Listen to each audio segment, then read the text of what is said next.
നമ്മൾ ഏറ്റവും കൂടുതൽ ശ്രദ്ധിക്കേണ്ട കാര്യം മൊബൈൽ റീസെയിൽ ചെയ്യുന്ന സമയത്ത് ഇപ്പം നമ്മളെ ഫാമിലി ഫോട്ടോസ് പല കാര്യങ്ങളും നമ്മുടെ മൊബൈലുണ്ട്. അപ്പം നമ്മളതൊരു മൊബൈൽ പുതുതായി വാങ്ങിക്കാൻ പോകുന്ന സമയത്തോ അല്ലെങ്കിൽ ഇത് മറ്റൊരു കടകളിൽ കൊടുക്കുന്ന സമയത്തോ ഏറ്റവും കൂടുതൽ ശ്രദ്ധിക്കണം. എന്തൊക്കെ ശ്രദ്ധിക്കണം? ഈ നമ്മുടെ ഈ മൊബൈലിനകത്തുള്ള മെമ്മറി കാർഡിലുള്ള ഫോട്ടോസ് കാര്യങ്ങൾ മിസ്യൂസ് ചെയ്യാൻ വളരെയധികം ചാൻസ്. മെമ്മറി കാർഡ് ഉൾപ്പെടെ മൊബൈൽ സെയിൽ ചെയ്യരുത് ശരിക്കും പറഞ്ഞാൽ അല്ലേ? ഇൻബിൽട്ട് മെമ്മറി വരുന്ന ആൻസെറ്റുകളുണ്ട്. 16 GB 32 GB അങ്ങനെ പല സെഗ്മെൻറ്റുകളുണ്ട്. അപ്പം നമ്മളിപ്പോൾ ഒരു 2 GB അല്ലെങ്കിൽ 32 GB ഒക്കെ ഉപയോഗിക്കുന്ന ആൻസെറ്റ് കൊടുത്തിട്ട് വേറെ ആൻസെറ്റ് നമ്മൾ കുറേ പേഴ്സണൽ കാര്യങ്ങൾ നമ്മൾ അത് ഡിലീറ്റ് ചെയ്തിട്ട് അല്ലെങ്കിൽ കൂടുതൽ അപകടത്തിലോട്ട് ചാടാനുള്ള സാധ്യത. എന്തെങ്കിലും അങ്ങനെ ഒരു മോശമായ അനുഭവം ഉണ്ടായിട്ടുണ്ട് ഇത്ര നാളെ ഈ ബിസിനസ്സിനിടയിൽ? ആരെങ്കിലും കസ്റ്റമറുടെ ഭാഗത്ത് നിന്ന് മൊബൈൽ വാങ്ങിച്ചിട്ട് അങ്ങനെ എന്തെങ്കിലും അങ്ങനെ വരാൻ സാധ്യതയില്ല? ഇപ്പം എക്സ്ചേഞ്ച് ഓഫറൊക്കെ വെക്കുന്ന സമയത്ത് ഒരുപാട് ആൻസെറ്റുകൾ നമ്മളെടുത്ത് വരാറുണ്ട്. അപ്പം നമ്മളൊരു സർവീസ് സെഗ്മെൻറ്റിൽ പോയിട്ട് അതിന് ശേഷമാണ് ഇത് റീസെയിൽ. അപ്പം നമ്മളത് റീസെയിൽ ചെയ്യും. സെക്കൻഡ് ഹാൻഡ് ആൻസെറ്റ് വിൽക്കുന്ന കടകളിലേക്ക് അവർ കൊടുക്കാറുണ്ട്. സർവീസ് കഴിഞ്ഞതിന് ശേഷമാണല്ലേ? നമ്മളത് ഈ എന്തൊക്കെയാണ് ആ മൊബൈലിനകത്തുള്ളതെന്ന് വെച്ചാൽ അത് കംപ്ലീറ്റ് ഡിലീറ്റ് ചെയ്തതിന് ശേഷം നമ്മൾ ഔട്ട്ലെറ്റിൽ നിന്ന് അത് പുറത്തേക്ക് ഇടും. നിങ്ങളങ്ങനെ ചെയ്യാറ്? നമ്മളങ്ങനെ ചെയ്യും. അത് മറ്റുള്ളവർക്ക് ശരിക്കും പറഞ്ഞൊരു ഗൈഡൻസ് ആണ്. ശരിക്കും അങ്ങനെ ചെയ്യാവോ അല്ലേ? ആദ്യമേ തൊട്ട് അങ്ങനെയാണോ ചെയ്യുന്നത്? ആദ്യമേ തൊട്ട് നമ്മൾ ആ സെഗ്മെൻറ്റ് അങ്ങനെ പോകുന്നു. അപ്പോൾ അങ്ങനെ ആകുമ്പോൾ ഒരു മോശമായൊരു അഭിപ്രായം ഒരു എക്സ്പീരിയൻസ് ഒന്നും ഉണ്ടായി കാണാൻ വഴിയില്ല അല്ലേ? നമ്മൾ ആ സെഗ്മെൻറ്റിൽ നമ്മളെ ഭാഗത്തുനിന്ന് പുറത്തോട്ട് പോയിട്ടുള്ള ഒരു സെഗ്മെൻറ്റ് ഇതുവരെ ഉണ്ടായിട്ടില്ല. കാരണം ഞാൻ ഈ ഒരു സെഗ്മെൻറ്റ് വളരെയധികം കെയർ ചെയ്യുന്നതുകൊണ്ട് അങ്ങനെ ഉണ്ടായിട്ടില്ല. കാരണം ഏത് ആൻസെറ്റ് വന്നാലും അത് കംപ്ലീറ്റ് ഫോർമാറ്റ് ചെയ്തതിന് ശേഷം കൊടുക്കുള്ളൂ. ഇപ്പോൾ ഏറ്റവും ലേറ്റസ്റ്റ് ആയിട്ട് ഇറങ്ങിയിരിക്കുന്ന ഏതാണ് പുതിയ സെറ്റ്? സാംസങ്ങിൻ്റെ X2 എന്ന്. എന്തൊക്കെയാണ് സ്പെഷ്യാലിറ്റി, അതിൻ്റെ അഡ്വാൻറ്റേജസ് എന്തൊക്കെയാണ്? അതിന് ഒരുപാട് ഫീച്ചേഴ്സ് ഉണ്ട്. നമുക്ക് എക്സ്പ്ലെയിൻ ചെയ്യുകയാണെങ്കിൽ ഒരു ഹാഫ് ആൻ അവർ തന്നെ നമുക്ക് ഡിസ്കസ് ചെയ്യാൻ പറ്റും. അതെന്ത് വില വരുന്ന സെറ്റാണ്? ഇപ്പോൾ അത് ഏകദേശം ഒരു 29,000 അടുത്ത് വരുന്നുണ്ട്. ഇപ്പം നമ്മൾ അതിന് ഇപ്പം സൗത്ത് ഇന്ത്യയിൽ തന്നെ ആദ്യത്തെ ഒരു എക്സ്ക്ലൂസീവ് ലൈവ് ഡെമോൻ്റെ ഒരു ഷോറൂം ഞാനിപ്പോൾ ഓപ്പൺ ചെയ്തിട്ടുണ്ട്. എവിടെയാണ്? സാംസങ്ങിൻ്റെ ഈ കാലിക്കറ്റിലെ YMCA ക്രോസ് റോഡ്. ഓ ശരി. അവിടുത്തെ പ്രത്യേകത എന്ന് വെച്ചാൽ നമ്മൾ 949 രൂപ മുതൽ ഏകദേശം 35,000 രൂപ വരെയുള്ള മൊബൈലുകൾ നമുക്ക് അതായത് അതിൻ്റെ ഓപ്ഷൻസ് നമുക്ക് ലൈവായിട്ട് ഡെമോ കണ്ടതിന് ശേഷം എടുത്താൽ മതി. നമ്മളൊരു സ്റ്റോറിൽ പോയാൽ ബോക്സിലായിരിക്കും ആൻസർ ഉണ്ട്.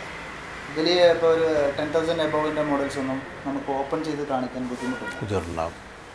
ഈ സ്റ്റോറിൽ എന്ന് വെച്ചാൽ ഫുള്ള് ലൈവ് ഡെമോ ആണ്. ഇപ്പോൾ എത്ര നാളായി അത് തുടങ്ങിയിട്ട്? ഇപ്പോൾ ഒരു 15 days. എങ്ങനെയുണ്ട് റെസ്പോൺസ്? നല്ല റെസ്പോൺസ്. ഒരുപാട് ആൾക്കാർ കാണാൻ നോക്കാനും വാങ്ങിക്കാൻ മാത്രമല്ല അതിൻ്റെ ഒരു ഈ സ്റ്റോറിൻ്റെ ഒരു പ്രത്യേകത അനുഭവിച്ചറിയണം. ആ സ്റ്റോറിന് എന്താണ് പേര് കൊടുത്തിരിക്കുന്നത്? അതിന് സാംസങ് കഫേ. ഇപ്പോൾ ശരിക്കും കസ്റ്റമേഴ്സ് കൂടുതലും വാങ്ങിക്കാൻ താല്പര്യം കാണിക്കുന്നത് സാംസങ് ആണോ? ഇപ്പോൾ ഏറ്റവും കൂടുതൽ നമ്മളൊരു ഫീഡ്ബാക്ക് നോക്കുകയാണെങ്കിൽ കസ്റ്റമർ കൂടുതൽ സർവീസ് കംപ്ലൈൻറ്റ് കുറവാണ്. മൊത്തത്തിൽ നോക്കുകയാണെങ്കിൽ ഏറ്റവും കൂടുതൽ വാങ്ങിക്കാൻ പോകുന്നത് സാംസങ്. ഇപ്പോൾ ഒരു വളരെ സെലക്റ്റീവായിട്ടുള്ളൊരു ബിസിനസ് ആയിരിക്കും പറഞ്ഞു ഞാൻ ചെയ്തിരിക്കുക ഷാജി. എന്ന് വെച്ചാൽ കാരണം ഇനി വരും തലമുറയ്ക്ക് ഇതില്ലാതെ ഇപ്പോൾ വളരെ ഏജ്ഡ് ആൾക്കാരായാലും ATM മൊബൈലൊക്കെ ഉപയോഗിക്കുന്നല്ലേ. നമ്മൾ വളരെ പ്രായം ചെയ്യുന്നവരൊക്കെ ATM കയറി ഇറങ്ങുന്നത് കാണാം. അതുപോലെ വളരെ പ്രായം ചെയ്യുന്നവർ എബോവ് 80 ഒക്കെ ഉള്ളൊരു മൊബൈൽ ഉപയോഗിക്കുന്നത് കാണാം. കാരണം മൊബൈലില്ലാത്തൊരു ജീവിതം നമുക്കിനി ചിന്തിക്കാൻ പറ്റില്ല ശരിക്കും പറഞ്ഞാൽ. പലർക്കും മെസ്സേജ് ഒന്നും എടുക്കാൻ അറിയില്ലെങ്കിലും മെസ്സേജ് എടുക്കാൻ പഠിക്കുക, അല്ലെങ്കിൽ കോള് വരുന്നതും പോകുന്നതും അല്ലേ, അത്രയൊക്കെ പഠിച്ചാലും ഒരു മൊബൈൽ ഉപയോഗിക്കുക എന്നുള്ള വലിയൊരു ആഗ്രഹമാണ് വളരെ ശരിക്കും പറഞ്ഞു. പിന്നെ എനിക്ക് തോന്നുന്നു മാതാപിതാക്കൾക്കൊക്കെ ശരിക്കും പറഞ്ഞാൽ മക്കളൊക്കെ പുറത്തു പോയി കഴിഞ്ഞാൽ ഒരു സമാധാനമുണ്ട് മൊബൈലിലൂടെ അല്ലേ? കമ്മ്യൂണിക്കേറ്റ് ചെയ്യുക. അപ്പോൾ അതിൻ്റെ ലേറ്റസ്റ്റ് വേർഷനിലേക്ക് ഇപ്പോൾ വരുന്ന ഇപ്പോൾ ഒരു പുതിയ സെഗ്മെൻറ്റ് കൂടി ഞാൻ തുടങ്ങിയിട്ടുണ്ട്. ലാപ്ടോപ്പ് സെഗ്മെൻറ്റ് തുടങ്ങിയിട്ടുണ്ട്, ക്യാമറ സെഗ്മെൻറ്റ് തുടങ്ങിയിട്ടുണ്ട്. അതിപ്പോൾ റീസെൻ്റ്ലി ഒരു 1 year സ്റ്റാർട്ട് ചെയ്തിട്ടുണ്ട്. അത് ശരിയാണ്. ക്യാമറയുടെ എന്തൊക്കെയാണ്? ഏത് ക്യാമറ? പ്രമുഖ ബ്രാൻഡഡ് എല്ലാം നമ്മൾ ചെയ്യുന്നുണ്ട്. ഇപ്പം Sony, Canon, Nikon. Still camera ആണോ ഉദ്ദേശിക്കുന്നത്? ഇപ്പം പ്രൊഫഷണൽസിൻ്റെ ക്യാമറസിൻ്റെ അതിൻ്റെ ആക്സറീസ് അവൈലബിൾ ആണ്. അപ്പം ഈ മൊബൈൽ സെഗ്മെൻറ്റിൽ ഇപ്പോൾ അറൗണ്ട് ഏറ്റവും കൂടുതൽ കേരളത്തിൽ ചെയ്യുന്നത് ഞാൻ തന്നെയാണ്. ഒരു 10ഓളം ബ്രാൻഡുകളിൽ ഏറ്റവും കൂടുതൽ ചെയ്യുന്നത് ഞാനാണ്. നമ്മുടെ കോഴിക്കോട് അല്ലാതെ വേറെ പുറത്ത് കേരളത്തിൽ തന്നെ പുറത്ത് എറണാകുളം അല്ലെങ്കിൽ അങ്ങനെയുള്ള നമ്മളിപ്പം വയനാട്, സുൽത്താൻ ബത്തേരി, മാനന്തവാടി ഓൾറെഡി ഉണ്ട്. ഇപ്പം ഏറ്റവും പുതിയ ഷോറൂം വരാൻ പോകുന്നത് കൽപ്പറ്റയിലാണ്. കൽപ്പറ്റ. അപ്പോൾ ശരിക്കും പറഞ്ഞാൽ ഈ മലബാർ ഭാഗത്താണ് കൂടുതൽ. മലബാർ ഭാഗത്ത് ഏകദേശം ഈ വയനാട് ഭാഗത്ത് ഇനോഗ്രേഷൻ വന്നാൽ എല്ലാം ഫുള്ളായി. ഇപ്പോൾ ക്യാമറയ്ക്കും വളരെ സാധ്യതയുണ്ടല്ലേ ശരിക്കും പറഞ്ഞാൽ? ക്യാമറയ്ക്ക് വളരെ സാധ്യതയാണ്. ഞാൻ വിചാരിച്ചതിനെക്കാട്ടിലും കൂടുതലാണ് ഇതിന് റെസ്പോണ്ട് വരുന്നത്, സെയിൽ വരുന്നത്. മലയോര മേഖലയിലെ വയനാട് നിന്നുള്ള സ്ഥലങ്ങളിലൊക്കെ എനിക്ക് നല്ല റെസ്പോണ്ടാണ് കിട്ടുന്നത്. ഒരു വീട്ടിലൊരു മൊബൈലിൽ ക്യാമറ ഉണ്ടെങ്കിലും എല്ലാവരും ഒരു ക്യാമറ എക്സ്ട്രാ വാങ്ങിക്കുന്നുണ്ട്. സ്റ്റിൽ വാങ്ങിക്കുന്നു. പഴയ പോലെ അല്ല. പഴയ പോലെ അല്ല. ഇപ്പോൾ ഒരു ലാപ്ടോപ്പ്, ഒരു ഡെസ്ക്ടോപ്പ് വീട്ടിലുണ്ടെങ്കിൽ ഒരു ലാപ്ടോപ്പ് ആൾക്കാർ വാങ്ങിക്കുന്നു. എനിക്ക് വേണം അങ്ങനെ വരുമ്പോൾ ലാപ്ടോപ്പിന് ബിസിനസ് ഉണ്ടോ? ലാപ്ടോപ്പ് ഏതൊക്കെയാണ്? ലാപ്ടോപ്പ് സോണി വായ ചെയ്യുന്നുണ്ട്, കോമ്പാക്ട് ചെയ്യുന്നുണ്ട്, ഡെല്ല് ചെയ്യുന്നുണ്ട്, സാംസങ് ചെയ്യുന്നുണ്ട്, HP ചെയ്യുന്നുണ്ട്.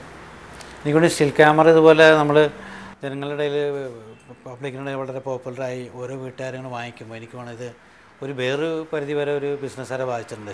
പഴയ സ്റ്റുഡിയോയിൽ പോയിട്ട് നമ്മളൊക്കെ കുടുംബത്തിലൊക്കെ പോയിട്ട് ഫോട്ടോ എടുക്കുമല്ലോ, അതുപോലെ എടുക്കലൊക്കെ ഇപ്പോൾ കുറവാണെന്ന് എനിക്ക് വേണം. കാരണം എല്ലാവരുടെയും ക്യാമറ ഉണ്ട്, പിന്നെ വീഡിയോ ക്യാമറ ഉണ്ടാവും ചിലരുടെ അടുത്ത് അല്ലേ? പറഞ്ഞ പിന്നെ സ്റ്റുഡിയോയിലായിരുന്നു ഈ ക്യാമറ സെറ്റ്മെൻറ്റ് ഉണ്ടാകും. നമ്മൾ ആ സെറ്റ്മെൻറ്റ് ഇപ്പം മൊബൈൽ പണ്ട് കടകളിൽ ഒരു ബസാർ മാതിരിയായിരുന്നു. അത് അതെ അതെ, ഷോറൂംസ് കുറവായിരുന്നു. ഞാൻ ഈ തുടങ്ങിയ കാലഘട്ടങ്ങളിൽ ഫാമിലി കസ്റ്റമറിന് വരാൻ ഒരുപാട് ബുദ്ധിമുട്ടുള്ള ഏരിയകളായിരുന്നു.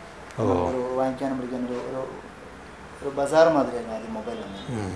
ഇപ്പോൾ 2006 ഞാൻ സ്റ്റാർട്ട് ചെയ്തതിന് ശേഷമാണ് ഷോറൂമിലേക്ക് ഈ ബിസിനസ് വന്നുകൊണ്ടിരുന്നത്. നമുക്ക് മാവൂരോട് തന്നെ 4 ഷോറൂം. അല്ലെങ്കിൽ പർട്ടിക്കുലർ ബസാറിൽ കിട്ടുള്ളൂ. ആദ്യം പർട്ടിക്കുലർ ഒരു ബസാറിലായിരുന്നു ഈ ബിസിനസ് വന്നുകൊണ്ടിരുന്നത്.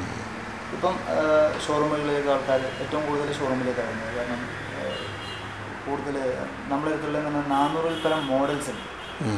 ഒരു സാധാരണക്കാരന് 1000 രൂപയുടെ മൊബൈൽ മുതൽ 40,000 രൂപയുടെ മോഡൽ, 400-ലേറെ മോഡൽ നമ്മുടെ അവൈലബിൾ ആണ്.